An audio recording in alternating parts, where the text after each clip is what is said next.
ಇವತ್ತಿನ ಅದ್ಭುತ ವಿಡಿಯೋಗೆ ನಿಮ್ಮೆಲ್ಲರಿಗೂ ಆತ್ಮೀಯ ಸ್ವಾಗತ. ಫ್ರೆಂಡ್ಸ್, ಒಂದು ದಿನ ಬೆಳಿಗ್ಗೆ ಜಿಲ್ಲೆಯ IPS ಅಧಿಕಾರಿ ಅಂಶಿಕಾ ವರ್ಮಾ ತನ್ನ ತಾಯಿ ಸರಿತಾ ದೇವಿಯೊಂದಿಗೆ ಮಾರುಕಟ್ಟೆಗೆ ಹೋಗುತ್ತಿದ್ದಳು. ಆಗ ಅಂಶಿಕಳ ಕಣ್ಣು ರಸ್ತೆಯ ಇನ್ನೊಂದು ಬದಿಯಲ್ಲಿ ಕುಳಿತು ಚಮ್ಮಾರನ ಕೆಲಸ ಮಾಡುತ್ತಿದ್ದ ತನ್ನ ವಿಚ್ಛೇದಿತ ತಂದೆ ಅಶೋಕ್ ಅವರ ಮೇಲೆ ಬಿತ್ತು. ಇದನ್ನು ನೋಡಿದ ತಕ್ಷಣ ಅಂಶಿಕಾ ತನ್ನ ತಾಯಿಗೆ, ಅಮ್ಮ, ಆ ಕಡೆ ನೋಡಿ, ಅವರೇ ನನ್ನ ತಂದೆ ಅಲ್ಲವೇ ಎಂದು ಕೇಳಿದಳು. ಸರಿತಾ ದೇವಿ ಗಾಬರಿಯಾಗಿ, ಇಲ್ಲ ಮಗಳೇ, ಅವರು ನಿನ್ನ ಅಪ್ಪ ಆಗಲು ಹೇಗೆ ಸಾಧ್ಯ? ನಿನ್ನ ಅಪ್ಪ ಒಬ್ಬ ಗೌರವಾನ್ವಿತ ವ್ಯಕ್ತಿಯಾಗಿದ್ದರು, ಆದ್ರೆ ಇವನೊಬ್ಬ ಚಮ್ಮಾರ. ನೋಡು, ಶೂ ಪಾಲಿಶ್ ಮಾಡುತ್ತಿದ್ದಾನೆ, ಇವನು ನಿನ್ನ ಅಪ್ಪ ಆಗಿರಲು ಸಾಧ್ಯವಿಲ್ಲ ಎಂದಳು. ಅದಕ್ಕೆ ಅಂಶಿಕಾ, ಇಲ್ಲ ಅಮ್ಮ, ನೀವು ನನಗೆ ತೋರಿಸಿದ ಫೋಟೋದಲ್ಲಿರುವ ಮುಖವೇ ಇದು. ನೀವು ಸುಳ್ಳು ಹೇಳುತ್ತಿದ್ದೀರಿ ಎಂದು ನನಗೆ ಗೊತ್ತು. ಇವರೇ ನನ್ನ ಅಪ್ಪ. ದಯವಿಟ್ಟು ಅಮ್ಮ, ಇವರನ್ನು ನಮ್ಮ ಮನೆಗೆ ಕರೆದುಕೊಂಡು ಹೋಗೋಣ. ನೋಡಿ, ಅವರ ಸ್ಥಿತಿ ಎಷ್ಟು ಕೆಟ್ಟದಾಗಿದೆ ಎಂದು ತನ್ನ ತಾಯಿಯ ಬಳಿ ಹೇಳಿದಳು. ಅಷ್ಟರಲ್ಲಿ ಶೂ ಪಾಲಿಶ್ ಮಾಡುತ್ತಿದ್ದ ಅಶೋಕನ ದೃಷ್ಟಿ ಸರಿತಾಳ ಮೇಲೆ ಬಿತ್ತು. ಅವಳನ್ನು ನೋಡಿದ ತಕ್ಷಣ ಅವನು ಗುರುತಿಸಿ ನಾಚಿಕೆಯಿಂದ ತಲೆ ತಗ್ಗಿಸಿದ. ಇದೆಲ್ಲವನ್ನು ಅಂಶಿಕಾ ನೋಡುತ್ತಿದ್ದಳು. ಆ ಕ್ಷಣವೇ ಇವರೇ ನನ್ನ ತಂದೆ ಎಂದು ಅವಳಿಗೆ ಖಚಿತವಾಯಿತು.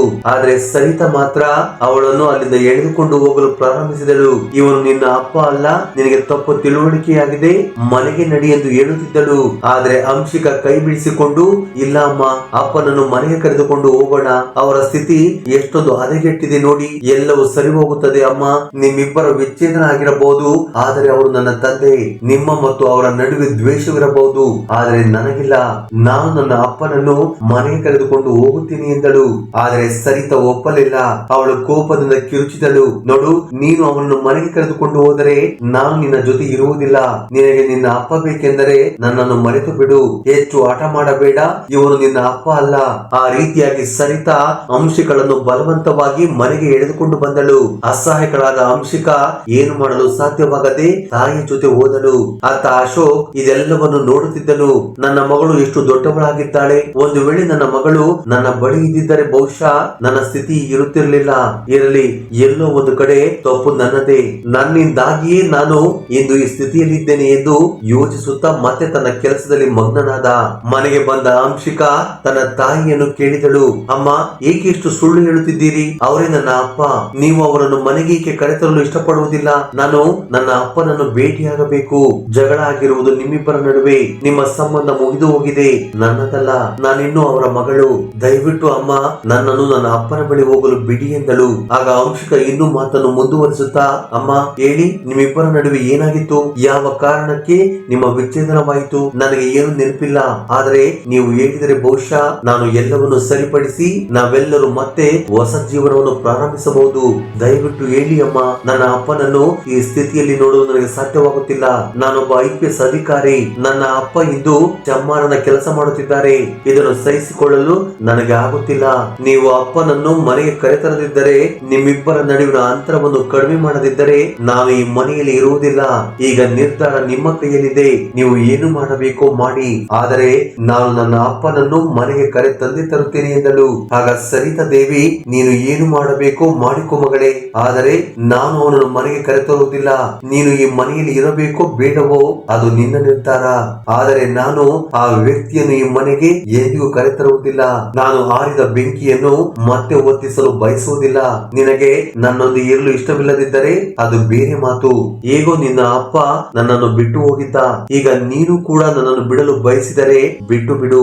ಆದರೆ ಅವನು ನನ್ನ ಮನೆಗೆ ಬರುವುದು ನನ್ನ ಮನಸ್ಸಿಗೆ ಇಷ್ಟವಿಲ್ಲ. ಮಗಳೇ, ನಿನಗೆ ಅರ್ಥವಾಗುವುದಿಲ್ಲ. ಈ ವಿಷಯವು ನಿನಗೆ ವಿವರಿಸಲಾಗದಷ್ಟು ಆಳವಾಗಿದೆ ಎಂದು ಹೇಳಿ ಸರಿತಾ ಸುಮ್ಮನಾದಳು. ಅಂಶಿಕಾ ಮನಸ್ಸಿನಲ್ಲಿ ಯೋಚಿಸತೊಡಗಿದಳು. ಅಮ್ಮ, ಎಂದಿಗೂ ಸಹ ಒಪ್ಪಿಕೊಳ್ಳದಷ್ಟು ದೊಡ್ಡ ವಿಷಯ ಏನಾಗಿರಬಹುದು? ನನ್ನ ಅಪ್ಪ ಅಷ್ಟು ಕೆಟ್ಟ ವ್ಯಕ್ತಿಯೇ? ಅದಕ್ಕಾಗಿಯೇ ಅಮ್ಮನ ಮನಸ್ಸಿನಲ್ಲಿ ಎಷ್ಟು ಕೋಪವಿದೆಯೇ? ಆದರೆ ಯಾಕೆ ಅಪ್ಪನನ್ನು ನಾನು ಮನೆಗೆ ಕರೆತರುವುದು ಅಮ್ಮನಿಗೆ ಇಷ್ಟವಿಲ್ಲವೇ? ನಾನು ಈ ಮನೆಯನ್ನು ಬಿಟ್ಟು ಹೋದರೂ ಪರವಾಗಿಲ್ಲ ಎಂದು ಏಕೆ ಬಯಸುತ್ತಿದ್ದಾರೆ? ಅಮ್ಮ ನನ್ನನ್ನು ಕಡೆಗಣಿಸುತ್ತಿದ್ದಾರೆ, ನನ್ನನ್ನು ಬಿಟ್ಟು ಹೋಗುವ ಬೆದರಿಕೆ ಹಾಕುತ್ತಿದ್ದಾರೆ. ಆದರೆ ಅಪ್ಪನನ್ನು ಮನೆಗೆ ಕರೆತರಲು ಸಿದ್ಧರಿಲ್ಲ. ಅಷ್ಟಕ್ಕೂ ಅಂತ ದೊಡ್ಡ ವಿಷಯವಾದರೂ ಏನು? ಅಮ್ಮ ನನ್ನನ್ನು ಬಿಡಲು ಸಿದ್ಧರಾಗಿದ್ದಾರೆ. ಆದರೆ ಅಪ್ಪನನ್ನು ಮನೆಗೆ ಕರೆದುಕೊಂಡು ಬರುವುದಕ್ಕೆ ಒಪ್ಪದಿರಲು ಕಾರಣವೇನೆಂದು ನಾನು ಪತ್ತೆ ಹಚ್ಚಲೇಬೇಕು ಎಂದು ಆಕೆ ಯೋಚನೆ ಮಾಡುವುದಕ್ಕೆ ಶುರು ಮಾಡಿದಳು. ಮರುದಿನ ಅಂಶಿಕಾ ತಾಯಿಗೆ ತಿಳಿಸದೆ ರಹಸ್ಯವಾಗಿ ಅಶೋಕ್ನನ್ನು ಭೇಟಿಯಾಗಲು ಹೊರಟಳು. ತನ್ನ ಮಗಳು ಎಲ್ಲಿಗೆ ಹೋಗಿದ್ದಾಳೆಂದು ಸರಿತಳಿಗೆ ಸ್ವಲ್ಪ ತಿಳಿದಿರಲಿಲ್ಲ. ಅವಳು ಡ್ಯೂಟಿಗೆ ಹೋಗಿರಬಹುದೆಂದು ಆಕೆ ಅಂದುಕೊಂಡಿದ್ದಳು. ಆದ್ರೆ IPS ಅಂಶಿಕಾ ತನ್ನ ತಂದೆಯನ್ನು ತಂದೆಯನ್ನು ಭೇಟಿಯಾಗಲು ಮಾರುಕಟ್ಟೆಯತ್ತ ಹೊರಟಿದ್ದಳು. ಅವಳು ಮಾರುಕಟ್ಟೆಗೆ ತಲುಪಿದಾಗ ಅದೇ ಸ್ಥಳದಲ್ಲಿ ತನ್ನ ತಂದೆ ಮತ್ತೆ ಶೂ ಪಾಲಿಶ್ ಮಾಡುತ್ತಿರುವುದನ್ನು ಕಂಡಳು. ಅಂಶಿಕಾ ತಕ್ಷಣ ಅವರ ಬಳಿ ಹೋಗಿ ನಿಮ್ಮ ಹೆಸರೇನು ಎಂದು ಕೇಳಿದಳು. ಅಶೋಕ್, ನನ್ನ ಹೆಸರು ಅಶೋಕ್ ಎಂದು ಹೇಳಿದಳು. ನಂತರ ಅಂಶಿಕಾ ನೀವು ಎಲ್ಲಿ ವಾಸ ಮಾಡುತ್ತಿದ್ದಿ ಎಂದು ಕೇಳಿದಳು. ಅದಕ್ಕೆ ಅಶೋಕ್, ನನಗೆ ಮನೆ ಮಠ ಯಾವುದೂ ಇಲ್ಲ, ನಾನು ಇಲ್ಲೇ ರಸ್ತೆಯಲ್ಲಿ ವಾಸ ಮಾಡುತ್ತೇನೆ, ನನಗೆ ಯಾರು ಇಲ್ಲ ಎಂದಳು. ಇದನ್ನು ಕೇಳಿ ಅಂಶಿಗಳ ಕಣ್ಣಲ್ಲಿ ನೀರು ತುಂಬಿ ಬಂತು. ಆಕೆ ನೀವು ನನ್ನನ್ನು ಗುರುತಿಸಿದ್ದೀರಾ ಎಂದು ಕೇಳಿದಳು. ಅಶೋಕ್ ನಾಚಿಕೆಯಿಂದ ತಲೆ ತಗ್ಗಿಸಿ ಇಲ್ಲ, ನಾನು ನಿಮ್ಮನ್ನು ಗುರುತಿಸಲಿಲ್ಲ, ನೀವು ಯಾರು ನನಗೇನು ಗೊತ್ತು ಎಂದರು. ಅಂಶಿಕಾ ಮನಸ್ಸಿನಲ್ಲಿ ಅಪ್ಪ ಏಕೆ ಸುಳ್ಳು ಹೇಳುತ್ತಿದ್ದಾರೆ, ಅಂದು ಅಮ್ಮನ ಜೊತೆ ನನ್ನನ್ನು ನೋಡಿದ್ದಾರೆ, ಆದ್ರೂ ಕೂಡ ಏಕೆ ನನ್ನನ್ನು ಗುರುತಿಸುತ್ತಿಲ್ಲ ಎಂದುಕೊಂಡಳು. ಅವಳು ಮತ್ತೆ ನೀವು ನನ್ನನ್ನು ಗುರುತಿಸಲಿಲ್ಲವೇ, ನನ್ನ ಹೆಸರು ಅಂಶಿಕಾ, ನೆನಪಿಸಿಕೊಳ್ಳಿ, ಬಹುಶಃ ನೀವು ನನ್ನನ್ನು ಗುರುತಿಸಿರಬಹುದು, ಎಲ್ಲೋ ಒಂದು ಕಡೆ ನೀವು ನನ್ನನ್ನು ಖಂಡಿತ ನೋಡಿರಬೇಕು ಎಂದಳು. ಆಗ ಅಶೋಕ್, ಇಲ್ಲ ಮಗಳೇ, ನಾನು ನಿನ್ನನ್ನು ಎಲ್ಲೂ ನೋಡಿಲ್ಲ, ನನಗೆ ಎಲ್ಲವೂ ನೆನಪಿದೆ. ಅಂಶಿಕಾ, ನೀನು ಯಾರೆಂದು ನನಗೆ ತಿಳಿದಿಲ್ಲ, ಹೌದು, ಆದ್ರೆ ಬಹುಶಃ ನೀನು ನನ್ನನ್ನು ತಿಳಿದಿರಬಹುದು, ಆದ್ರೆ ನಾನು ನಿನ್ನನ್ನು ತಿಳಿದಿಲ್ಲ, ಆದರೆ ನೀನು ನನಗೆ ಗೊತ್ತಿಲ್ಲ ಮಗಳೇ ಎಂದನು. ಇದನ್ನು ಕೇಳಿ ಅಂಶಿಕರಿಗೆ ಸ್ವಲ್ಪ ಸಮಾಧಾನವಾಯಿತು, ಏಕೆಂದರೆ ಅವಳು ತನ್ನ ತಂದೆಯ ಬಾಯಿಂದ ಮಗಳೇ ಎಂಬ ಪದವನ್ನು ಕೇಳಲು ಬಯಸುತ್ತಿದ್ದಳು. ಅದನ್ನು ಕೇಳಿದ ತಕ್ಷಣ ಆಕೆ, ನೀವು ನನ್ನ ಅಪ್ಪ, ನೀವು ಸುಳ್ಳು ಹೇಳುತ್ತಿದ್ದೀರಿ, ನನ್ನ ತಾಯಿಯೊಂದಿಗೆ ನಿಮ್ಮ ಮದುವೆಯಾಗಿತ್ತು, ನಾನು ನಿಮ್ಮ ಮಗಳು ಎಂದು ನನಗೆ ತಿಳಿದಿದೆ, ನಿಮ್ಮಿಬ್ಬರ ನಡುವೆ ಏನಾಯಿತು, ಯಾವ ಕಾರಣಕ್ಕೆ ಸಂಬಂಧ ಮುರಿದು ಬಿತ್ತು ಎಂದು ನನಗೆ ತಿಳಿದಿಲ್ಲ, ಆದರೆ ಈಗ ನಾನು ನಿಮ್ಮಿಬ್ಬರನ್ನು ಒಟ್ಟಿಗೆ ನೋಡಲು ಬಯಸುತ್ತೇನೆ, ನನ್ನ ತಾಯಿ ಮತ್ತು ತಂದೆ ಮತ್ತೆ ಒಟ್ಟಿಗೆ ಇರಬೇಕೆಂದು ನನ್ನ ಕನಸು ಎಂದಳು. ಇದನ್ನು ಕೇಳಿ ಅಶೋಕ್ ಗಾಬರಿಯಾಗಿ, ನೀವು ಇದೆಲ್ಲ ಏನು ಹೇಳುತ್ತಿದ್ದೀಯಾ, ನನಗೆ ಮದುವೆ ಆಗಿಲ್ಲ, ನೀವು ಬಹುಶಃ ಬೇರೆ ಯಾರದೋ ಬಗ್ಗೆ ಮಾತನಾಡುತ್ತಿರಬಹುದು, ನಾನು ಯಾರ ಅಪ್ಪನೂ ಅಲ್ಲ ಎಂದನು. ಇದನ್ನು ಕೇಳಿ ಅಂಶಿಕಾ ಮನಸ್ಸಿನಲ್ಲಿ, ನನ್ನ ಅಪ್ಪ ಸುಳ್ಳು ಹೇಳುತ್ತಿದ್ದಾರೆ, ಅಮ್ಮ ಮತ್ತು ಅಪ್ಪ ಇಬ್ಬರು ಒಂದಾಗಲು ಇಷ್ಟಪಡುತ್ತಿಲ್ಲ, ಆದರೆ ನಾನಂತೂ ಇವರಿಬ್ಬರನ್ನು ಒಂದು ಮಾಡಿಯೇ ತೀರುತ್ತೇನೆ ಎಂದುಕೊಂಡಳು. ಆಕೆ ಮತ್ತೆ ಅವರನ್ನು ನೋಡಿ, ನೀವು ನನ್ನ ಅಪ್ಪ ಎಂದು ನನಗೆ ತಿಳಿದಿದೆ, ನಾನು ನಿಮ್ಮಿಬ್ಬರನ್ನು ಒಂದು ಮಾಡಿಯೇ ತೀರುತ್ತೇನೆ, ನೀವು ಎಷ್ಟೇ ದೂರ ಓಡಿ ಹೋದರೂ ಸರಿ, ಬನ್ನಿ, ನನ್ನೊಂದಿಗೆ ಮನೆಗೆ ಬನ್ನಿ, ಈ ರೀತಿ ನೀವು ನಡೆದುಕೊಳ್ಳುತ್ತಿರುವುದು ನಿಮಗೆ ಶೋಭೆ ತರುವುದಿಲ್ಲ, ನೀವು ಒಬ್ಬ IPS ಅಧಿಕಾರಿಯ ತಂದೆ, ಈ ರೀತಿಯ ಕೆಲಸ ಮಾಡಬಾರದು, ದಯವಿಟ್ಟು ಅಪ್ಪ ಮನೆಗೆ ಬನ್ನಿ ಎಂದಳು. ಇದನ್ನು ಕೇಳಿ ಅಶೋಕನ ಕಣ್ಣಲ್ಲಿ ನೀರು ಬಂತು. ಅವನು ಕಣ್ಣೀರು ಒರೆಸಿಕೊಳ್ಳುತ್ತಾ, ಇಲ್ಲ ಮಗಳೇ, ನಾನು ನಿನ್ನ ಮನೆಗೆ ಬರುವುದಿಲ್ಲ, ಅದು ನನ್ನ ಮನೆಯಲ್ಲ, ಅದು ನಿನ್ನ ಮನೆ, ನೀನು ಅಲ್ಲಿರಬಹುದು, ಆದರೆ ನಾನು ನಿನ್ನ ಮನೆಗೆ ಬರಲು ಸಾಧ್ಯವಿಲ್ಲ, ನಾನು ಹೇಳಿದ್ದೆಲ್ಲ ಹೇಳಿದ್ದಾಯ್ತು, ನಾನಿನ್ನು ಮನೆಗೆ ಬರುವುದಿಲ್ಲ, ನಾನು ಇಲ್ಲಿ ಇರುತ್ತೇನೆ ಮಗಳೇ, ನಾನು ಯಾರ ಮನೆಗೆ ಹೋಗುವ ಅವಶ್ಯಕತೆ ಇಲ್ಲ, ನಾನು ಚೆನ್ನಾಗಿದ್ದೇನೆ ಮಗಳೇ, ನೀನು ದಯವಿಟ್ಟು ಮನೆಗೆ ಹೋಗು ಎಂದನು. ಇದನ್ನು ಕೇಳಿದ ಅಂಶಿಗಳಿಗೆ ಇವರಿಬ್ಬರನ್ನು ಒಂದು ಮಾಡುವುದು ಸುಲಭವಲ್ಲವೆಂದು ಅರ್ಥವಾಯಿತು. ಆಕೆ ಈಗ ಬೇರೆ ದಾರಿ ಹುಡುಕಬೇಕಿತ್ತು. ನನ್ನ ತಾಯಿ ಮತ್ತು ತಂದೆಯ ನಡುವೆ ನಿಜವಾಗಿ ಏನಾಗಿತ್ತು, ಯಾವ ಕಾರಣಕ್ಕೆ ಅವರ ಸಂಬಂಧ ಮುರಿದು ಬಿದ್ದಿತ್ತು ಎಂಬುದನ್ನು ಅವಳು ಸರಿಯಾಗಿ ತಿಳಿದುಕೊಳ್ಳಲು ಬಯಸಿದ್ದಳು. ಆ ಸಂಬಂಧವನ್ನು ಮತ್ತೆ ಜೋಡಿಸಲು ಆಕೆ ಏನು ಬೇಕಾದರೂ ಮಾಡಲು ಸಿದ್ಧರಾಗಿದ್ದಳು. ಅದಕ್ಕಾಗಿಯೇ ಮರುದಿನ ಅಂಶಿಕಾ ತನ್ನ ತಾಯಿಯನ್ನು ಕೇಳಿದಳು, ಅಮ್ಮ, ನಿಮಗೆ ಯಾರಾದರೂ ಗೆಳತಿಯರು ಅಥವಾ ಸ್ನೇಹಿತರು ಇಲ್ಲವೇ? ಆಗ ಸರಿತಾ ದೇವಿ, ಯಾಕಿಲ್ಲ ಮಗಳೇ, ಸ್ನೇಹಿತರು ಯಾಕಿರುವುದಿಲ್ಲ, ನನಗೂ ಸ್ನೇಹಿತರಿದ್ದಾರೆ, ಈಗಲೂ ನನ್ನ ಒಬ್ಬಿಬ್ಬರು ಗೆಳತಿಯರೊಂದಿಗೆ ಸಂಪರ್ಕವಿದೆ, ನಿನಗೆ ಹೀಗೆ ತುಂಬಾ ಮಂದಿ ಸ್ನೇಹಿತರಿದ್ದಾರೋ ಹಾಗೆ ನನಗೂ ಇದ್ದಾರೆ, ಆದರೆ ಯಾಕೆ ಮಗಳೇ, ಈ ಪ್ರಶ್ನೆ ಯಾಕೆ ಎಂದು ಕೇಳಿದಳು. ಅಂಶಿಕಾ, ಇಲ್ಲ ಅಮ್ಮ, ಸುಮ್ಮನೆ ಕೇಳುತ್ತಿದ್ದೆ, ನಿಮಗೆ ಸ್ನೇಹಿತರಿದ್ದಾರೋ ಇಲ್ಲವೋ ಎಂದು ಯೋಚನೆ ಮಾಡುತ್ತಿದ್ದೆ, ಈಗ ನಮ್ಮ ಮನೆಗೆ ಯಾರು ಬರುವುದಿಲ್ಲವಲ್ಲ, ಅದಕ್ಕೆ ಕೇಳಿದೆ ಎಂದಳು. ಅಂಶಿಗಳ ಮಾತನ್ನು ಕೇಳಿ ಸರಿತಳಿಗೆ ಇದ್ದಕ್ಕಿದ್ದಂತೆ ಈ ಪ್ರಶ್ನೆ ಹೀಗೆ ಕೇಳುತ್ತಿದ್ದಾಳೆ ಎಂದು ಸ್ವಲ್ಪ ಅನುಮಾನ ಬಂತು. ಅವಳು ಮತ್ತೆ, ಸತ್ಯ ಹೇಳು ಮಗಳೇ, ಈ ಪ್ರಶ್ನೆ ಹೇಗೆ ಕೇಳಿದೆ ಎಂದು ಕೇಳಿದಳು. ಅಂಶಿಕಾ, ಅಮ್ಮ, ಸುಮ್ಮನೆ ಕೇಳುತ್ತಿದ್ದೆ, ನೀವು ಎಂದಿಗೂ ನಿಮ್ಮ ಗೆಳತಿಯರನ್ನು ಮನೆಗೆ ಕರೆದಿಲ್ಲ, ಯಾವುದೇ ಹಬ್ಬಕ್ಕೂ ಕರೆಯುವುದಿಲ್ಲ, ಹಾಗಾಗಿ ನಿಮಗೆ ಗೆಳೆಯ ಗೆಳತಿಯರಿದ್ದರೆ ಅವರನ್ನು ಮನೆಗೆ ಕರೆಯಿರಿ ಎಂದು ಯೋಚನೆ ಮಾಡುತ್ತಿದ್ದೆ, ಅತಿಥಿಗಳು ಬಂದರೆ ನಾವೆಲ್ಲರೂ ಸೇರಿ ಅತಿಥಿ ಸತ್ಕಾರ ಮಾಡಬಹುದು, ಆಗ ಎಷ್ಟು ಚೆನ್ನಾಗಿರುತ್ತದೆ ಅಲ್ವೇ ಅಮ್ಮ ಎಂದಳು. ಅಂಶಿಗಳ ಮಾತನ್ನು ಕೇಳಿ ಸರಿತಾ, ಹೌದು ಮಗಳೇ, ನೀನು ಸರಿಯಾಗಿ ಹೇಳಿದೆ, ನನ್ನ ಒಬ್ಬಿಬ್ಬರು ಗೆಳತಿಯರು ಹತ್ತಿರದಲ್ಲೇ ಇರುತ್ತಾರೆ, ಅವರ ಮದುವೆ ಆಗಿದೆ, ಕರೆದರೆ ಖಂಡಿತ ಬರುತ್ತಾರೆ ಎಂದಳು. ಮರುದಿನ ಸರಿತಾ ದೇವಿಯ ಗೆಳತಿ ಮನೆಗೆ ಬಂದಳು. ಎಲ್ಲರೂ ಒಟ್ಟಿಗೆ ಊಟ ಮಾಡಿದರು. ನಂತರ ಎಲ್ಲರೂ ಮಾತನಾಡುತ್ತಾ ಕುಳಿತರು. ಆಗ ಸರಿತಾ ಗೆಳತಿ ಲಲಿತಾ ತನ್ನ ಮನೆಗೆ ಹೊರಟಾಗ ಆಗ ಅಂಶಿಕಾ, ಅರೆ ಆಂಟಿ, ನೀವು ಮನೆಗೆ ಹೋಗುತ್ತಿದ್ದೀರಿ, ನಿಮ್ಮ ನಂಬರ್ ಕೊಡಿ, ಆಗಾಗ ಫೋನ್ ಅಲ್ಲಿ ಮಾತನಾಡಬಹುದು ಎಂದಳು. ಆಗ ಲಲಿತಾ ಆಕೆ ನಂಬರ್ ಕೊಟ್ಟಳು. ಅಂಶಿಕಾ ಅದನ್ನು ತನ್ನ ಮೊಬೈಲ್ ನಲ್ಲಿ ನೋಟ್ ಮಾಡಿಕೊಂಡಳು. ಮರುದಿನ ಅಂಶಿಕಾ ಲಲಿತಳಿಗೆ ಕರೆ ಮಾಡಿ, ಆಂಟಿ, ನಾನ್ ನಿಮ್ಮನ್ನು ಭೇಟಿಯಾಗಬಹುದೇ, ನಿಮ್ಮೊಂದಿಗೆ ಕೆಲವು ಪ್ರಮುಖ ವಿಷಯಗಳನ್ನು ಮಾತನಾಡಬೇಕಿತ್ತು. ನಾನು ಎಲ್ಲಿಗೆ ಬರಬೇಕು ಎಂದು ಕೇಳಿದಳು. ಆಗ ಲಲಿತಾ, ಏಕೆ ಮಗಳೇ, ಯಾವ ವಿಷಯದ ಬಗ್ಗೆ ಮಾತನಾಡಬೇಕು? ಫೋನ್ ನಲ್ಲಿ ಹೇಳಲಾಗುವುದಿಲ್ಲವೇ ಎಂದು ಕೇಳಿದಳು. ಆಗ ಅಂಶಿಕಾ, ಇಲ್ಲ ಆಂಟಿ, ಹಾಗೇನಿಲ್ಲ, ಆದರೆ ನಾನು ನಿಮ್ಮನ್ನು ಭೇಟಿಯಾಗಿ ಮಾತನಾಡಲು ಬಯಸುತ್ತೇನೆ, ಇದು ತುಂಬಾ ಇಂಪಾರ್ಟೆಂಟ್ ಎಂದಳು. ಆಗ ಲಲಿತಾ, ಹೌದಾ ಮಗಳೇ, ನೀನು ಮನೆಗೆ ಬರಲು ಬಯಸಿದರೆ ಬಾ, ಏನು ಮಾತನಾಡಬೇಕೋ ಮಾತನಾಡೋಣ ಎಂದಳು. ಅಂಶಿಕಾ ಲಲಿತಳ ಮನೆಗೆ ಹೋಗಿ ಕೇಳತೊಡಗಿದಳು. ಆಂಟಿ, ದಯವಿಟ್ಟು ಹೇಳಿ, ನನ್ನ ತಾಯಿ ಮತ್ತು ತಂದೆಯ ವಿಚ್ಛೇದನ ಏಕಾಯಿತು? ಅವರಿಬ್ಬರು ಬೇರೆಯಾಗಲು ಕಾರಣವೇನು? ಮತ್ತು ನನ್ನ ತಂದೆಯ ಸ್ಥಿತಿ ರಸ್ತೆಯಲ್ಲಿ ಕುಳಿತು ಶೂ ಪಾಲಿಶ್ ಮಾಡುವಷ್ಟು ಹದಗೆಟ್ಟಿ ಎಂದು ಕೇಳಿದಳು. ಇದನ್ನು ಕೇಳಿ ಲಲಿತಾ ಒಂದೊಂದಾಗಿ ಹೇಳಲು ಪ್ರಾರಂಭಿಸಿದಳು. ನಿನ್ನ ತಾಯಿ ಮತ್ತು ತಂದೆಯ ಮದುವೆ ಆದಾಗ ಮೊದಲ 1 ವರ್ಷ ಎಲ್ಲವೂ ಸರಿಯಾಗಿತ್ತು. ನಂತರ ನೀನು ಹುಟ್ಟಿದೆ. ನಿನ್ನ ಜನನದ 1 ವರ್ಷದ ನಂತರ ನಿನ್ನ ತಂದೆ ಕೆಲಸ ಮಾಡುತ್ತಿದ್ದ ಕಂಪನಿಯಲ್ಲಿ ಒಬ್ಬಳು ಹುಡುಗಿ ಇದ್ದಳು. ನಿನ್ನ ತಂದೆಗೆ ಆ ಹುಡುಗಿಯೊಂದಿಗೆ ಅಕ್ರಮ ಸಂಬಂಧ ಶುರುವಾಯಿತು. ಆ ಸಂಬಂಧ ಸುಮಾರು 2 ವರ್ಷಗಳ ಕಾಲ ನಡೆಯಿತು. ಆ ಹುಡುಗಿ ನಿನ್ನ ತಂದೆಯನ್ನು ತುಂಬಾ ಲೂಟಿ ಮಾಡಿದಳು. ಯಾವ್ಯಾವ ರೀತಿಯಲ್ಲೋ ಆಕೆ ನಿನ್ನ ತಂದೆ ಎಲ್ಲ ಹಣವನ್ನು ತೆಗೆದುಕೊಂಡಳು. ಅಷ್ಟೇ ಅಲ್ಲ, ನಿನ್ನ ತಂದೆ ಆ ಹುಡುಗಿಯ ವಿಚಾರದಲ್ಲಿ ಎಷ್ಟು ಹುಚ್ಚರಾಗಿದ್ದರೆಂದರೆ ಅವರು ತಮ್ಮ ಕೆಲವು ಆಸ್ತಿಯನ್ನು ಮಾರಿ ಅವಳಿಗೆ ಕೊಟ್ಟರು. ಆದರೆ ಇದೆಲ್ಲವೂ ನಿನ್ನ ತಾಯಿಗೆ ಸ್ವಲ್ಪ ತಿಳಿದಿರಲಿಲ್ಲ. ನಿನಗೆ 4 ವರ್ಷವಾದಾಗ ನಿನ್ನ ತಾಯಿಗೆ ಆ ಹುಡುಗಿಯ ಬಗ್ಗೆ ಸತ್ಯ ತಿಳಿಯಿತು. ಇದರ ನಂತರ ನಿನ್ನ ತಾಯಿ ಮತ್ತು ತಂದೆಯ ನಡುವೆ ದ್ವೇಷ ಹುಟ್ಟಿಕೊಂಡಿತು. ನಿಧಾನವಾಗಿ ದ್ವೇಷ ಹೆಚ್ಚಾಯಿತು. ಅವರಿಬ್ಬರ ನಡುವೆ ಎಷ್ಟು ಬಿರುಕು ಮೂಡಿತೆಂದರೆ ಒಬ್ಬರ ಮುಖವನ್ನು ಇನ್ನೊಬ್ಬರು ನೋಡಲು ಇಷ್ಟಪಡುತ್ತಿರಲಿಲ್ಲ. ಇದೇ ಕಾರಣಕ್ಕೆ ನಿಮ್ಮ ತಾಯಿ ನಿಮ್ಮ ತಂದೆಯಿಂದ ವಿಚ್ಛೇದನ ಪಡೆದರು. ನಿಮ್ಮ ತಂದೆಯ ಸ್ಥಿತಿ ಮೊದಲು ತುಂಬಾ ಚೆನ್ನಾಗಿತ್ತು, ಆದರೆ ಈಗ ಅವರ ಈ ಸ್ಥಿತಿಗೆ ಅವರ ಕರ್ಮಗಳೇ ಕಾರಣ. ಇದನ್ನು ಕೇಳಿದ ಅಂಶಿಕಳ ಕಣ್ಣಲ್ಲಿ ನೀರು ತುಂಬಿ ಬಂದಿತು.